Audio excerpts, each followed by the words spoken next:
Question: was it necessary for Christ the Redeemer to die?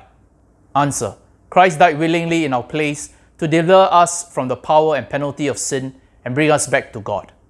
A priest shared his story about how he became a good monk and a good priest, highly sought after for his insights, a rising star in the religious world. Yet there was another side of his life, hidden from view, one of chaos, depression, and alcohol. Despite his inner deception, he was very good at helping other people. But the duplicity exhausted him, and one day he decided to stop hiding. It was the scariest thing he had ever done, to be completely honest. That's when he learned something about God he had never known before. He said, "I realized that God was there for me too, that grace was for me too. I'd always assumed that grace was for everyone but me. No matter how well I served others in God's name, God was not willing to allow me to suffer in silence and shame."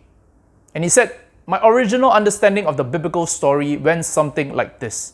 We were created by God to tend the garden, but we made a terrible mistake and made him angry. So we had to leave the garden and life became very hard.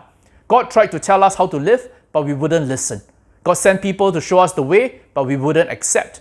Finally, because God was righteous and required justice, God sent a perfect one to die on our behalf, to make things right." But friends, there's another story of faith that goes something like this. God created the world and was good. We make mistakes, sometimes terrible ones. The world is a harsh place, and those we depend upon can let us down. Evil runs rampant sometimes. But even in our imperfection, God calls us by name again and again.